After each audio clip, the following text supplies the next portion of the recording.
Greetings, friends. Salutations mes amis. Récemment, Nancy et moi avons eu le privilège d'effectuer une mission très spéciale à New York. Nous avons été invités à participer à l'ouverture officielle d'un nouvel établissement de logement pour personnes âgées appelé Northeastern Tower Annex. Il s'agit d'un nouvel ajout au bâtiment original qui a été inauguré en 1984. Les adventistes du 7e jour, en particulier ceux de l'Union du Nord-Est, ont été très impliqués dans ce projet où ils répondent de manière très concrète aux besoins des personnes les plus vulnérables de la communauté.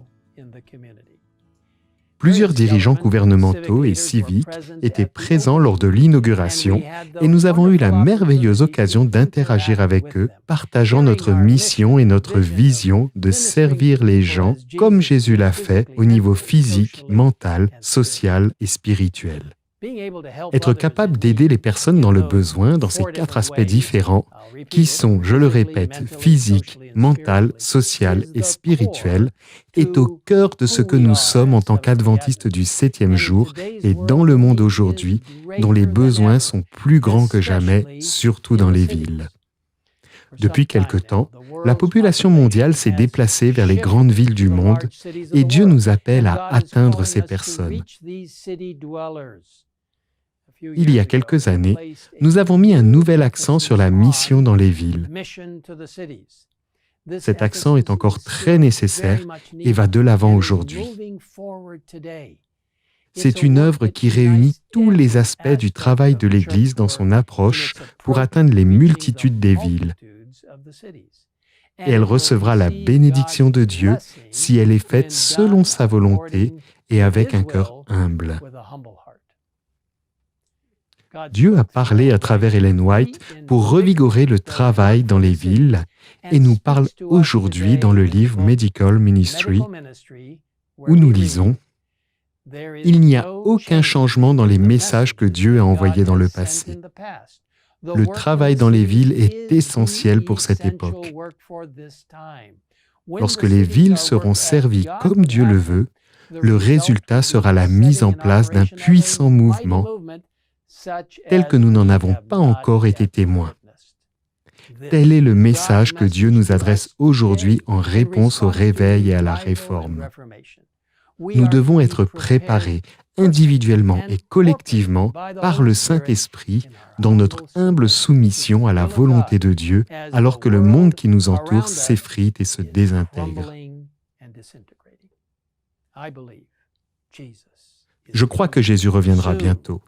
Les signes qui nous entourent sont menaçants et Dieu nous appelle à être ravivés et réformés par son Esprit afin que nous puissions accroître notre travail dans les villes selon son plan. Lorsque cela sera fait, il nous est promis que nous verrons un puissant mouvement tel que nous n'en avons pas encore été témoins.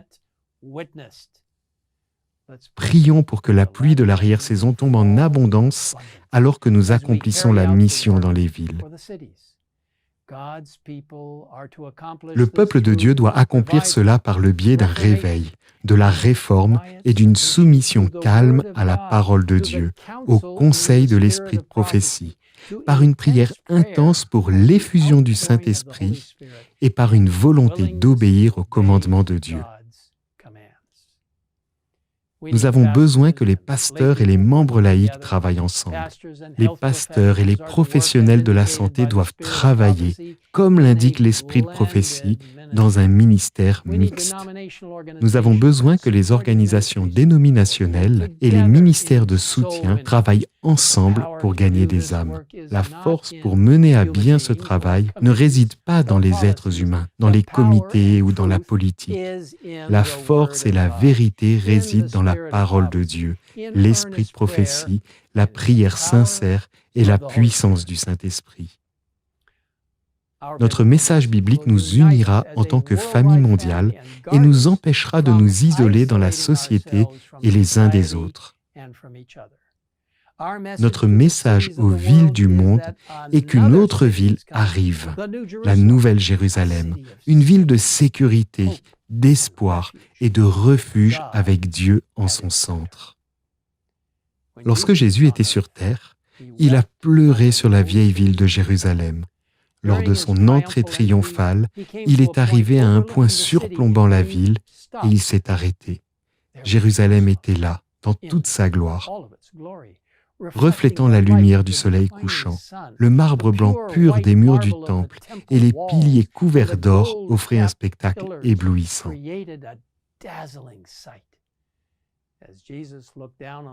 Alors que Jésus contemplait la ville, Luc 19, versets 41 et 42 rapporte sa réaction. Quand il approcha de la ville et qu'il la vit, Jésus pleura sur elle et dit, « Si seulement tu avais toi aussi reconnu aujourd'hui ce qui peut te donner la paix. Mais maintenant cela est caché à tes yeux. » Jésus pleurait pour la ville, pour les habitants de la ville. Il connaissait le rejet de sa mission et les terribles résultats qui en découleraient bientôt. Il a pleuré pour les habitants de la ville avec une tristesse indicible, à cause de leur manque de réceptivité à son amour, son salut et sa parole. Pleure-t-on avec Jésus pour les villes et les gens de ce monde? Regarde-t-on les villes proches de nous avec un amour indicible, comme Jésus l'a fait? S'il y a jamais eu un moment pour pleurer avec Jésus pour les villes et les gens de ce monde, c'est maintenant.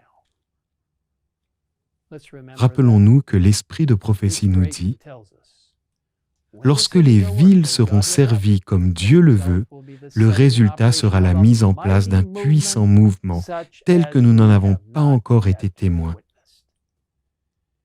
J'ai pleinement confiance que Dieu accomplira sa promesse si nous lui soumettons humblement nos plans et suivons ses instructions dans la Bible et l'esprit de prophétie.